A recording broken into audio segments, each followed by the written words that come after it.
कैसे हैं आप लोग। आज की इस वीडियो में बात करने वाला हूं यूपी स्कॉलरशिप के बारे में, जहां पे मैं यहां पे डिटेल में बात करने वाला हूं यूपी गवर्नमेंट के कुछ ऑफिशियल न्यूज आए हैं और साथ में यहां पे मैं ये भी बताने वाला हूं कि जिन भी बंदों का सब कुछ वेरीफाई होने के बावजूद भी अभी तक उनका पैसा उनके बैंक अकाउंट में नहीं आया है, तो पैसा कब तक आने वाला है और साथ में जिनका रिजेक्टेड है पीएफएमएस पे उनका क्या होने वाला है, सब कुछ मैं इस वीडियो में बात करने वाला हूँ। वीडियो बहुत ही थोड़ा लंबा हो सकता है, लेकिन आप एडजस्ट कर लेना क्योंकि यहाँ पे मैंने काफ़ी सारी चीज़ों को एक साथ मैंने यहाँ पे कंबाइन करने की कोशिश की है, जिसके बाद आपको किसी और वीडियो को देखने की जरूरत नहीं पड़ेगी। तो without wasting time let's start the video.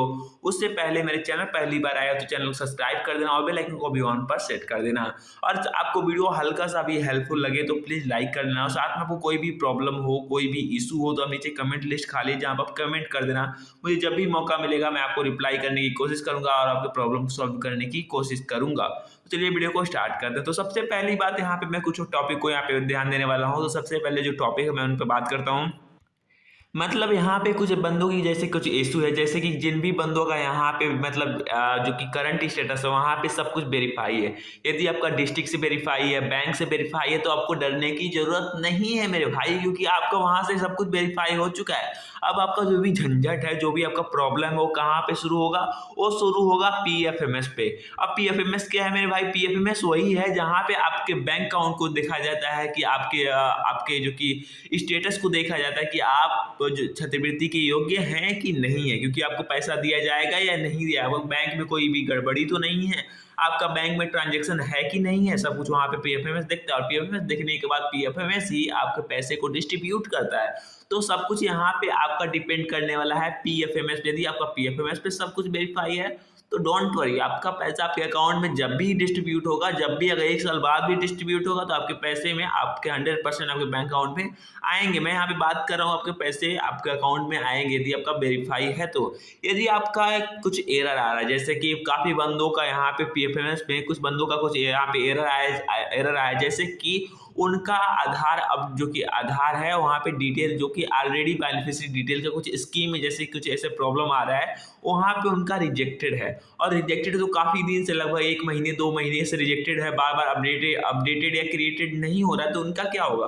तो भाई उनका भी डरने की बात नहीं है। जिन भी बंदों का आधार बेनिफिशियरी डिटेल ऑलरेडी एग्जिस्ट बता रहा है, उनका भी डरने की बात नहीं है। मैं यहाँ पे आपको सामने प्रूफ भी देने वाला हूँ और यहाँ पे मैं बताने वाला हूँ कि जो कि इसका प्रूफ है और साथ में इसका प्रॉब्लम का सलूशन है, कैसे मिलेगा और इससे छात्रवृत्ति 100% आएगा कि नहीं आएगा, मैं इसका प्रूफ देने वाला भाई। तो बस वीडियो को 2 मिनट वेट कर लो, क्योंकि इसके बाद मैं उसी की बात करने वाला हूँ। और साथ में जिन भी बंदों का यहाँ पे काफ़ी बंदों को रिजेक्ट किया गया है, क्यों रिजेक्ट किया गया है, यहाँ पे काफ़ी बंदों को फिर से एनालाइज किया गया है। जिन भी बंदों का 60% से मार्क्स कम है, जिन भी बंदों का 60% से मार्क्स कम है, उन बंदों का यहाँ पे स्कॉलरशिप को रिजेक्ट कर दिया गया है। यहाँ पे बहुत ही खराब बात है। और जिन भी बंदों का 77% मार्क्स है, भाई सुनना यहाँ पे बहुत बहुत अच्छी बात है। यहाँ पे जिन भी बंदों का 77 मार्क्स से ऊपर है, यदि 12th है तो 12th है, यदि 12th का है 10th का है, जिन भी बंदों का 77% मार्क्स से ऊपर है तो उनका स्कॉलरशिप क्या हुआ है कि उनका स्कॉलरशिप भेज दिया गया है।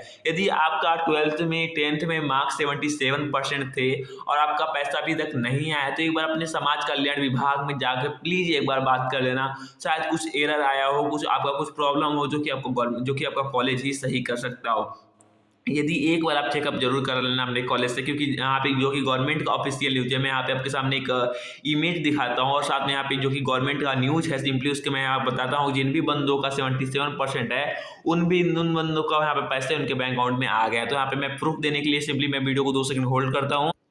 तो यहाँ पे आपके सामने कुछ गवर्नमेंट न्यूज का यहाँ पे लिखा गया है कि यहाँ पे देख छात्रवृत्ति की राह देखते 6600 विद्यार्थी मेरिट ने किया निराश, क्योंकि यहाँ पे 6600 विद्यार्थियों को फिर से रिजेक्ट किया गया है। और साथ में यहाँ पे लिखा गया है यदि आपका 77% है, तो यदि आपका 77.7% है, इन बच्चों का स्कॉलरशिप उनके बैंक अकाउंट में क्रेडिट हो चुके हैं। यहाँ पे सब कुछ यहाँ पे देख सकते हैं कि साफ साफ यहाँ पे लिखा गया। यदि आप इसको स्क्रीनशॉट लेके पढ़ना चाहते हो तो आप पढ़ सकते हो। फिलहाल मैं यहाँ पे पढ़ के आपको मतलब कंप्लीट डिटेल में यहाँ पे सिर्फ इतना कह रहा हूँ कि यदि आपका 77% ट्वेल्थ में मार्क्स था, 10th में मार्क्स था, तो उन बच्चों का, अधिकतर बच्चों का यहाँ पे जो कि स्कॉलरशिप आ गई है। यदि नहीं आई है तो आप एक बार चेकअप जरूर कर लेना प्लीज अपने गवर्नमेंट जो कि आपका कॉलेज है, सिंपली वहाँ पे समाज कल्याण विभाग होता है जहाँ पे स्कॉलरशिप वाले काम होते हैं, वहाँ पे जाके एक बार आप उसके बारे में बात कर सकते हो।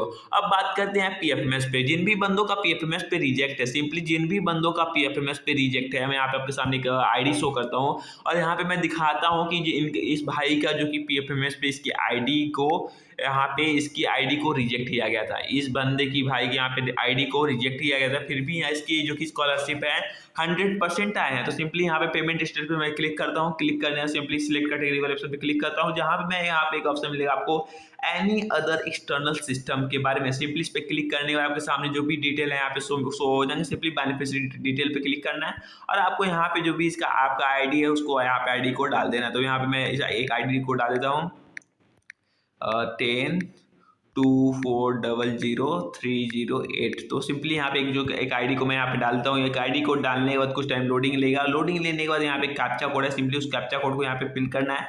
कैप्चा कोड को बहुत ही ध्यान से फिल करना है क्योंकि यहाँ पे बहुत बंदों की बहुत सारी मिस्टेक हो सकती है। कैप्चा कोड को फिल करने के बाद आपके सामने यहाँ पे जो भी एक आईडी है वो ओपन हो जाएगा और आपका प्रॉब्लम जो कि चल रहा है, आपका जो कंफ्यूजन है यहाँ पे दूर हो जाएगा। तो सिंपली कुछ टाइम लोडिंग लेने के बाद सिंपली आपके सामने यहाँ पे देख सकते हो कि साफ साफ लिखा गया है रिजेक्टेड, और रिजेक्टेड लिखा है 2 फरवरी 2025 को, और साथ में ऑलरेडी बेनिफिशियरी डिटेल ऐसे एरर शो कर रहा है। और साथ में इसके बावजूद भी दोबारा अपडेट नहीं किया गया है, इसको दोबारा अपडेट नहीं किया है। तो क्या पैसा आएगा? क्या इस बंदे का पैसा आया है कि नहीं आया? तो भाई यहाँ पे मैं आपको बिल्कुल बता रहा हूँ कि इस भाई का पैसा, मतलब ये मेरा खुद का अकाउंट है भाई, मैं क्यों ही झूठ बोलूँ, मेरा खुद का अकाउंट है और मुझे पैसे रिसीव हो चुके हैं। यहाँ पे सिंपली मैं पेमेंट वाले ऑप्शन पे क्लिक करता हूँ। पेमेंट वाले ऑप्शन पे क्लिक करने के बाद कुछ टाइम लोडिंग लेगा। लोडिंग लेने के बाद सिंपली आपके सामने कुछ टाइम कैप्चा कोड को फिल करता हूँ, GOSN और कैपिटल में F। कुछ टाइम में यहाँ पे फिर सर्च वाले ऑप्शन पे क्लिक करता हूँ। सर्च वाले ऑप्शन पे क्लिक करने का सिंपली आपके सामने कुछ टाइम लोडिंग लेगा और आपके सामने यहाँ पे देख रहे हो कि जो कि यहाँ पे पैसे, यहाँ पे देख सकते हो कि पैसे यहाँ पे डन हो चुके हैं। पैसे मेरे बैंक अकाउंट में 16,000 रुपया आ चुके हैं, 100% आ चुके हैं। तो भाई आपको डरने की बात नहीं, यदि आपका पेमेंट्स पे रिजेक्टेड है तो। अब बात करते हैं जिन भी बंदों का क्या है, जिन भी बंदों का फर्स्ट इंस्टॉलमेंट आ चुका है, जिन भी बंदों का फर्स्ट इंस्टॉलमेंट आ चुका है वो सेकंड इंस्टॉलमेंट की इंतजार कर रहे हैं। तो भाई मैं उनको बता दूं, आपका पैसा मई जून के अंतर्गत आपका पैसा आपके अकाउंट में क्रेडिट होगा। तो भाई उस पर कोई टेंशन वाली बात नहीं है। फर्स्ट इंस्टॉलमेंट पैसे आ चुके हैं तो आपको सेकंड इंस्टॉलमेंट भी पैसे आ जाएंगे। और एक बात और बता दूं, जिन भी बंदे मतलब ओबीसी को भी मतलब सेकंड इंस्टॉलमेंट की इंतजार कर रहे हैं तो भाई आपको निराशा होगी, क्योंकि यहाँ पे सिर्फ एससी और एसटी वाले बच्चों को ही सेकेंड इंस्टॉलमेंट के पैसे दी जाएगी। बाकी जितने भी छात्र हैं ओबीसी के हैं, जनरल वाले हैं, उनको यहाँ पे स्कॉलरशिप सेकेंड इंस्टॉलमेंट वाली नहीं मिलेगी। आपको कोई भी और डाउट होता है तो आप नीचे कमेंट लिस्ट खाली, जहाँ पर आप कमेंट करोगे तो आपको रिप्लाई मिलेगा और साथ में आपको प्रॉब्लम को सॉल्व भी किया जाएगा। मिलते हैं नए वीडियो में, तब तक के लिए जय हिंद जय भारत। और साथ में प्लीज लाइक कर देना यार, बहुत ही मेहनत से वीडियो बनाता हूँ तो प्लीज लाइक करना और नहीं तो सब्सक्राइब करना। मिलते हैं नए वीडियो में, तब तक के लिए जय हिंद जय।